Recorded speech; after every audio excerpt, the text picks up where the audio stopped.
Senhor esteja convosco. Ele está no meio de nós. Proclamação do Evangelho de Jesus Cristo segundo Mateus. Glória a vós, Senhor. Naquele tempo, Jesus passou no meio de uma plantação num dia de sábado. Seus discípulos tinham fome e começaram a apanhar espigas para comer. Vendo isso, os fariseus disseram-lhe: Olha, os teus discípulos estão fazendo o que não é permitido fazer em dia de sábado. Jesus respondeu-lhes: Nunca lestes o que fez Davi quando ele e seus companheiros sentiram fome?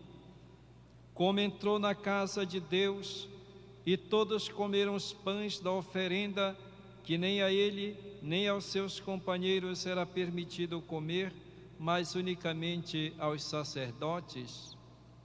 Ou nunca lestes na lei que em dia de sábado no templo os sacerdotes violam o sábado sem contrair culpa alguma? Ora, eu vos digo, aqui está quem é maior do que o templo. Se tivesses compreendido o que significa quero misericórdia e não o sacrifício, não terias condenado os inocentes. De fato, o Filho do Homem é Senhor do sábado. Palavra da salvação. Glória a vós, Senhor. Que as palavras do Santo Evangelho perdoem os nossos pecados. Amém. Caríssimos irmãos e irmãs, hoje nós queremos lembrar e agradecer a Deus pelos 96 anos de elevação à Basílica deste templo. Há 96 anos atrás foi concedido a esta igreja, a este templo, o título de Basílica. Basílica significa, originalmente, casa real, régia, casa do rei. Por isso se adequa muito bem a este templo o título de Basílica, porque é um templo construído em nome, em honra daquela que nós proclamamos nossa rainha, a rainha da Amazônia. Então, hoje nós queremos agradecer a Deus e lembrar todos aqueles que trabalharam para a construção deste templo, os padres e todos os leigos que trabalharam, colaboraram, contribuíram para que este templo tão maravilhoso existisse aqui na nossa região. E hoje somos nós os responsáveis de levar adiante, de conservar este templo. Então devemos também hoje nós contribuirmos para que este templo continue de pé, vivo, seja preservado, seja a casa de Deus, o templo onde nós nos reunimos para louvarmos, para agradecer o Senhor nosso Deus e homenagear a nossa mãe, a Virgem de Nazaré. O nosso Deus é o Deus da vida. É o Deus que quer que os seus filhos sejam livres, que os seus filhos e filhas o busquem livremente, que tenham liberdade, que não sejam constrangidos, que não sejam obrigados a nada, mas que livremente busquem a Deus e que livremente vivam a sua vida. Faz parte da dignidade das pessoas, do ser humano, ter a sua liberdade. E a liturgia de hoje nos fala justamente a respeito da liberdade. Na primeira leitura, nós ouvimos como Deus manda Moisés e Arão para libertar o seu povo que estava sendo escravizado no Egito. Uma libertação física.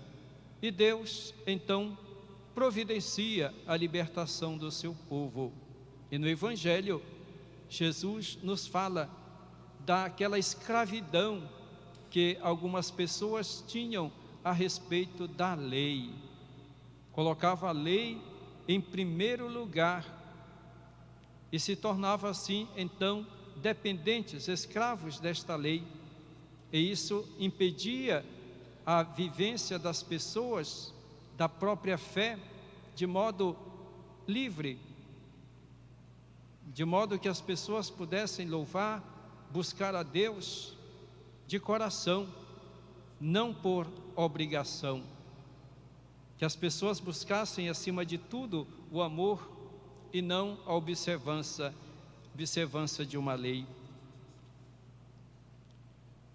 Os fariseus, sempre que podiam, criticavam Jesus. E até diziam que ele não vinha da parte de Deus, porque ele não era um observante da lei como eles pensavam que essa lei deveria ser observada, principalmente a lei do sábado. Para eles deveria ser inviolável, ser colocada acima de todo e qualquer outro preceito. E aconteceu então que Jesus estava passando com seus discípulos no meio de uma plantação, e os seus discípulos tinham fome. E claro, passando no meio de uma plantação, havia trigo, começaram a recolher e a comer. Quem de nós não faria isso estando com fome? Os fariseus então veem isso e criticam Jesus. Os teus discípulos não observam o sábado, estão fazendo aquilo que não é permitido, porque recolher as espigas, mesmo para comer, significava que estavam trabalhando.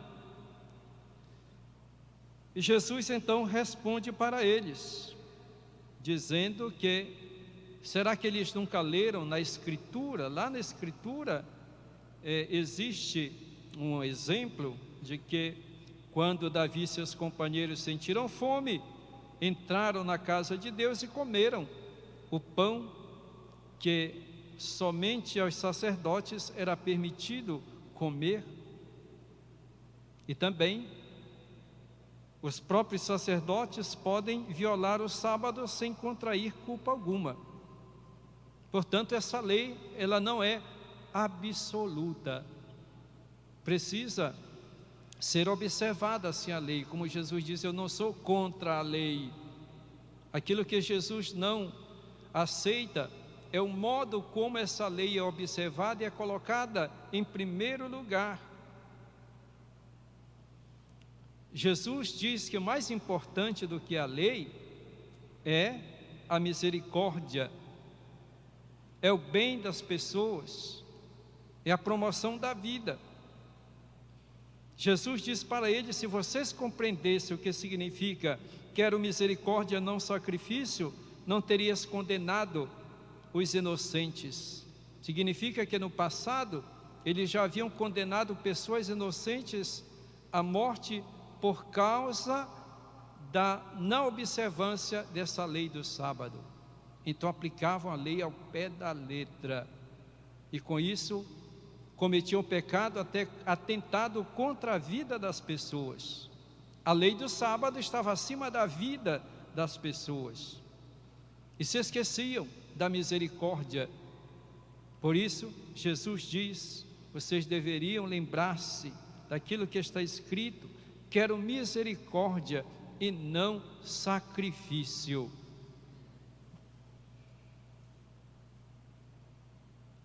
E Jesus diz ainda, aqui está alguém que é maior do que o templo, porque para os judeus o templo era tudo. E Jesus diz, ele é maior do que o templo local onde eles iam prestar culto a Deus, era o lugar de encontro com Deus. E Jesus diz que ele é maior do que esse templo. Portanto, é em Jesus que está o verdadeiro culto a Deus. Em Jesus é que se pode encontrar o próprio Deus. E diz ainda mais Jesus, que ele está acima do sábado, portanto, ele está acima da lei. É claro que eles não vão aceitar o discurso de Jesus, e eles vão colocar Jesus na cruz, acusando-o justamente de violar a lei.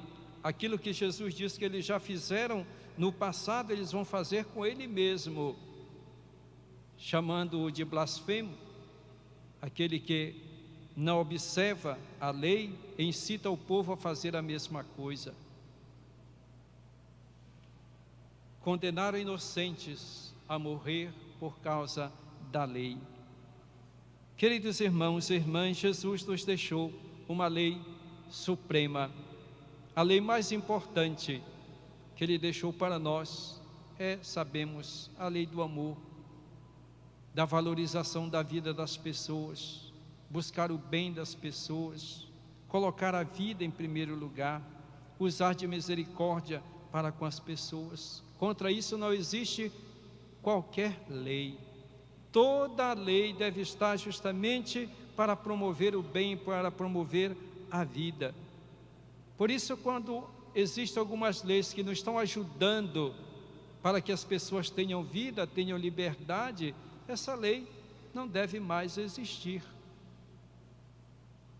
Então não fiquemos apegados às leis, mas devemos interpretar o sentido da lei. Às vezes nós somos também pessoas apegadas à lei, à observância da lei pela lei.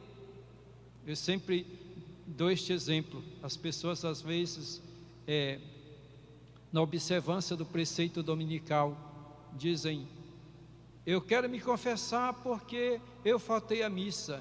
E eu já experiente pergunto: por que você faltou à missa? Ah, porque eu fiquei cuidando, ou a mãe, ou o marido, ou um filho que estava doente em casa. Eu digo: pois é, a senhora teria cometido pecado se a senhora tivesse deixado o seu doente em casa, precisando, e a senhora tivesse vindo para a missa. Aí a senhora teria cometido um pecado.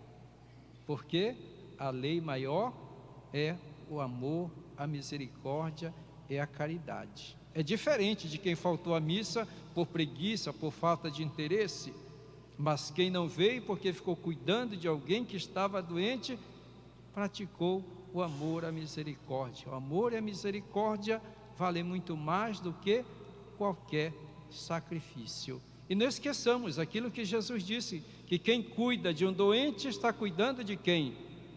Dele próprio. Está cuidando dele próprio. Ou então acontece até algumas vezes que a pessoa diz assim: eu não fui à missa porque eu fui visitar meu pai ou minha mãe, fui visitar alguém, e lá nesse local não havia missa. E o que poderia fazer? E as pessoas que moram naquele local que nunca vão à missa porque não tem missa, vivem em pecado por isso? Então, às vezes nós não sabemos distinguir bem o sentido da lei. O princípio é sempre este: é observar o amor, a misericórdia, o bem. E a lei deve estar sempre a serviço das pessoas, não as pessoas a serviço da lei. Que nós aprendamos, portanto, irmãos e irmãs, a viver a nossa fé, a praticá-la como Jesus nos ensinou, como Ele fez. Pratiquemos o bem, pratiquemos a justiça, sejamos pessoas de misericórdia. É isso que nos faz semelhantes ao próprio Jesus. É isso que torna a nossa vida agradável ao Senhor nosso Deus, que é o Deus da vida. E devemos ser, então, como Moisés, como Arão, instrumentos de Deus para a libertação, para o bem das pessoas. Louvado seja nosso Senhor Jesus Cristo. Para sempre seja louvado.